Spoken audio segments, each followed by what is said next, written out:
రకమైన అన్యాయం మళ్ళొక్కసారి కాంగ్రెస్ పార్టీ చేస్తుంది అని మేము ఊహించలేదు. ఏ ఇందిరమ్మ చెప్పింది, ఏ సోనియమ్మ చెప్పింది, పేదవాళ్ళ ఇల్లు కూల్చి పేదవాళ్ళ కొంపలు కూల్చి పెద్దలకు లాభం చేయమని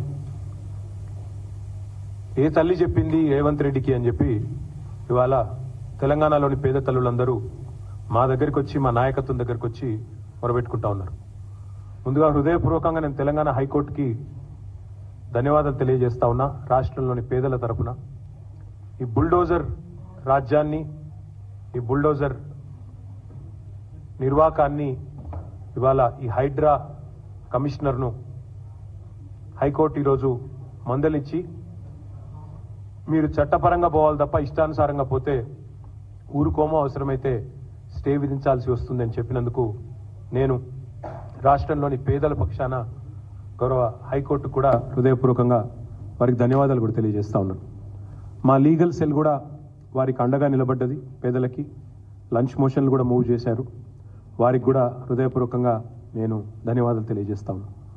నిన్న మొన్న క్షేత్రస్థాయిలో పెద్దలు జగదీష్ రెడ్డి గారు కానీ, హరీష్ రావు గారు కానీ, శ్రీమతి సబితా ఇంద్రారెడ్డి గారు, గంగుల కమలాకర్ గారు, మహమూద్ అలీ గారు, మా గౌరవ శాసనసభ్యులు దేవిరెడ్డి సుధీర్ రెడ్డి గారు, అదేవిధంగా వెంకటేష్ గారు, కాలేరు వెంకటేష్ గారు, ఇంకా చాలామంది, మా తమ్ముడు కార్తిక్ రెడ్డి గారు, ఇంకా శ్రీనివాస్ గౌడ్ గారు, ఇంకా చాలామంది మిత్రులు క్షేత్రస్థాయిలో నిన్న మొన్న తిరిగి ప్రజల్లో ఒక విశ్వాసాన్ని నింపే ప్రయత్నం కూడా చేశారు.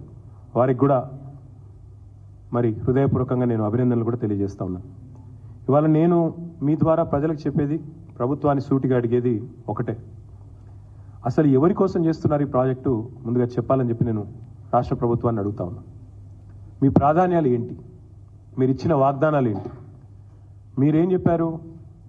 106 గ్యారంటీలు అమలు చేస్తాం అని చెప్పి ఫుల్ పేజ్ యాడ్స్, 100 రోజులు 100 రోజులు 100 రోజులు అని చెప్పి వచ్చిన అధికారంలోకి వచ్చిన 100 రోజుల్లోనే 2000 పెన్షన్ 4000 అవుతుందని, అధికారంలోకి వచ్చిన 100 రోజుల్లోనే మహిళలందరికీ నెలకు 2500 చొప్పున ఇస్తామని, అధికారంలోకి వచ్చిన 100 రోజుల లోపలనే మరి తులం బంగారం ఇచ్చి కళ్యాణ లక్ష్మికి అప్పటికే ఇస్తున్న ₹1,00,000 అదనంగా ఇస్తామని, అదే మాదిరిగా మొదటి రోజే 2 లక్షల రుణమాఫీ చేస్తామని, 100 రోజుల్లోనే రైతు బంధును 10,000 నుంచి 15,000 చేస్తామని చెప్పి అధికారంలోకి వచ్చారు. వచ్చి ఇప్పటికి 300 రోజులు దాటింది. ఈ రోజుతో 300 రోజులు దాటింది. 100 రోజుల్లో చేస్తానని చెప్పిన ఒక్క మాట చేయకపోగా 300 రోజులు దాటినా కూడా ఎప్పుడు చేస్తారో కనీసం స్పష్టత ఇవ్వకుండా ఇవాళ అక్కరకు రాని, అక్కర లేని, ప్రజలు కోరుకోని ఏదో కాస్మెటిక్ ఎన్హాన్స్మెంట్ కోసం 1,50,000 కోట్ల రూపాయలు ఖర్చు పెడతాము అంటే, నేను రాష్ట్ర ప్రభుత్వాన్ని, ముఖ్యంగా ముఖ్యమంత్రి రేవంత్ రెడ్డి ఎవరైతే ఈరోజు మున్సిపల్ శాఖ చూస్తూ ఉన్నారో ఆయన సూటిగా అడుగుతా ఉన్నా, మీరు ఏం ఆశించి చేస్తున్నారు ఈ ప్రాజెక్ట్? దయచేసి చెప్పండి. ఒకవైపు ఏమో ఖజానాలో పైసలు లేవు, లంకె బిందెలు లేవు అని మీరే చెప్తారు. అప్పుల కోసమే అప్పులు కట్టాల్సి వస్తుందని మీ ఉప ముఖ్యమంత్రి చెప్తాడు. ఇంతవరకు కనీసం ఒక్క పని కూడా మీరు సవ్యంగా ఇచ్చిన హామీ ఒక్కటి నెరవేర్చలేదు. రుణమాఫీ అన్నారు, దేవుళ్ళ మీద ఒట్టు పెట్టారు, 15 ఆగస్టు అన్నారు, డిసెంబర్ 9 అన్నారు, ఇప్పటివరకు అది కూడా పూర్తి చేయలేదు. ఒక్క గ్యారంటీ కూడా ఇంతవరకు అమలు చేయలేదు. ఒక్కటంటే ఒక్కటి కూడా అమలు చేయలేదు. 420 హామీలు ఉన్నాయి, ఒక్కటి కూడా ఇప్పటి వరకు 10 నెలల్లో అమలు చేసిన పాపాన పోలేదు. ఒక్క కొత్త ఉద్యోగం కూడా ఇవ్వలేదు.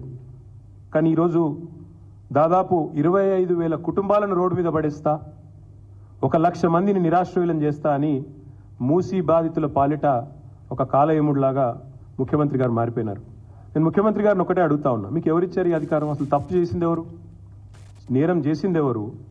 శిక్ష ఎవరికి వేస్తున్నారు మీరు చూడండి. వాళ్ళ మాటలు వినండి దయచేసి.